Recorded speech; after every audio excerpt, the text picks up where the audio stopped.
आणि आम्ही आलोय देवांच्या शॉपिंगसाठी. हे पहा, आता देवांश कोणता कोणता काढतोय आणि पाहतोय. पाहूया देवांश वरती बघ. आवडली आहे काही?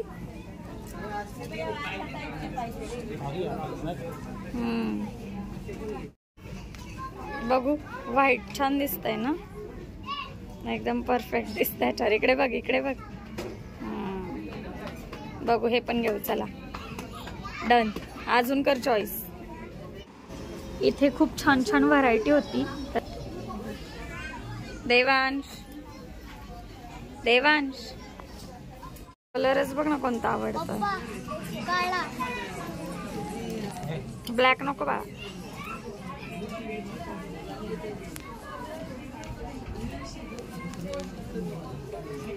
कलर चॉईस करतोय. आणि नाईट सूट बघू. त्याच बघू लावून. आता तिकडनं मागणं लावून पाहू द्या. आधी छान आहे. घ्यायचंय ना, घालशील ना. हा चांगला आहे का? हा पण छान आहे. हा, टोपी पण आहे. देवांश, ड्रॅगन फ्रूट आवडलं का? तरी खूप महिन्यानंतर खातोय देवांश आमचा, हो की नाही? याने पेशी वगैरे वाढतात बरं का. खाल्लेलं चांगलं असतं. खूप विटॅमिन्स असतात याच्यामध्ये. टेस्टी फ्रूट आहे ना. आणि हे फ्रूट महाग पण असतं बरं का. Wow, radish. आणि याचा कलर सुद्धा जात नाही कपड्याला लागलेला. बराच वेळ हात धुवावा लागतो, इतकं रेडिश आहे. आवडलं आमच्या देवांशला ना. गोड एकदम. स्वीट आहे ना. नाही सांडवत. खा. मी पाहू शकताय हातात त्याने पकडलंय, तरी हाताचा रंग पहा, लाल लाल दिसतोय ना. जांभळासारखंच या. खावा. ढंटणा. हे पहा, आहोंनी आणलेले आहेत मासे. बांगडा आहे, सगळ्यांना आवडतो, जो की आमच्या घरात. आणि आता चला तर मी आता हे स्वच्छ धुवून घेते एकीकडे. आणि ते फिश आणणार आहेत, तर फोन केलेला म्हणून मी त्यासाठी लसूण वगैरे सोलून ठेवलाच होता. पाहू शकताय इथे फ्राय करण्यासाठी. इथे लसणाचं एक मोठा कांडी जी असते ना, ती घेतलेली आहे सोलून. आलं, मीठ आणि भरपूर अशी कोथिंबीर. आता हे मी घेते वाटून.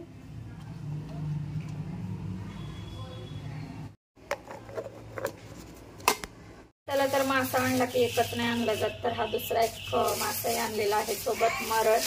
आणि आता हे बांगडे स्वच्छ धुवून घेऊयात.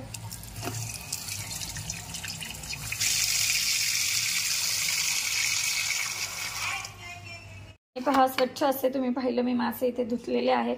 आणि इथे आपली पेस्ट सुद्धा, आलं लसूण पेस्ट, आणि त्याच्यामध्ये कोथिंबीर, थोडंसं मीठ घातलंय, वाटून रेडी आहे. आणि कोणताही फिश करायचं म्हटलं की त्याला काहीतरी आंबटपणा टेस्ट येण्यासाठी हवा, आणि वशाळ वास सुद्धा येत नाही. त्याच्यामुळे कोकम आगळ किंवा हे लेमन, तर आता लिंबूचा रस आपण वापरणार आहोत.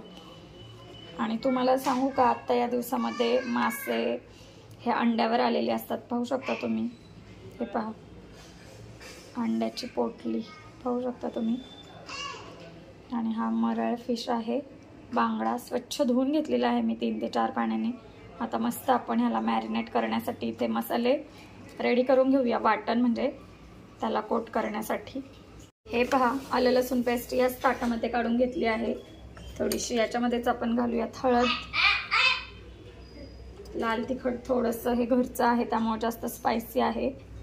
लसूण आहेच आपला तिखटपणासाठी तरी देखील. चला आता आपण हे लिंबू पिळून घेऊया रस. ह्या बिया ज्या पडल्यात ताई मी काढून घेणार आहे. भरपूर लिंबू पिळायचं, एक वेगळी छान टेस्ट येते त्याच्यामुळे. घरचं ते घरचंच आलं लसूणची पेस्ट आहे ना, त्याची जरा टेस्ट वेगळीच असते. आपण प्रिझर्वेटिव्ह रेडी जर आलं लसूण पेस्ट वापरली ना, तर ती थोडीशी आंबटसर असते आणि वेगळीच लागते. त्यामुळे आम्ही घरीच बनवतो. आणि इथे पहा, फिश फ्राय मसाला आहे, तर तो सुद्धा इथे मी वापरणार आहे. त्यामुळे मसाला मी माझ्या अंदाजाप्रमाणेच वापरला आहे. आमच्याकडे थोडंसं स्पायसी लागतं. जसं आपण वाटताना घातलं होतं मीठ, चला आत्ताही थोडंसं घालूयात. आणि थोडंसं याला लिंबू आणि मीठ चोळून घेऊया फिशला आणि हे मिक्स करूयात. आणि माशाला हे कोट करून घेणार आहोत आपण व्यवस्थित. आणि नंतर रवा, कॉर्नफ्लॉवर, तांदळाची पिठी घालून त्यात सुद्धा पुन्हा आपण हे डीप कोट करून फ्राय करणार आहोत. पहा फिशला हे मॅरिनेट करून झालं. इथे मी रवा, तांदळाची पिठी, थोडंसं कॉर्नफ्लॉवर, याच्यामध्ये चवीप्रमाणे मीठ, थोडीशी हळद आणि लाल तिखट घातलेलं आहे. आता आपण हे फिश जे आहे ते याच्यामध्ये कोट करून घेणार आहोत आणि फ्राय करणार आहोत. चला एक एक पीस घ्यायचा, असा मस्त कोट करायचा दोन्ही साईडने. एकदम चमचमीत, टेस्टी आणि मस्त पावसाच्या वातावरणात असे फिश क्रंची खाऊ वाटतात. फिश फ्राय म्हणजे. आणि पहा बांगडा सुद्धा इथे कोट करून घेतलाय. चला तळायला घेऊया. इथे फिश कोट करून झालेले आहेत आणि इथे पाहू शकता तुम्ही छान फ्राय पण होत आहे. छान दोन्ही बाजूने मस्त फ्राय करून घ्यायचे. पहा किती क्रंची कोटिंग आलेलं आहे, पाहू शकताय तुम्ही, एकदम क्रंची. हा तळून झालेले मस्त फिश फ्राय ठेवलेत आपण. मस्त दोन्ही साईडने क्रंची क्रिस्पी करून घेऊयात. खायला एकदम टेस्टी. तुम्ही असेच बनवत असाल, आवडले तर रेसिपी नक्की ट्राय करा. आपल्या व्हिडिओला लाईक, कमेंट करायला विसरू नका. सबस्क्राईबही करा आणि बेल आयकॉन प्रेस करा. काय कोटिंग आलंय जबरदस्त. आहा.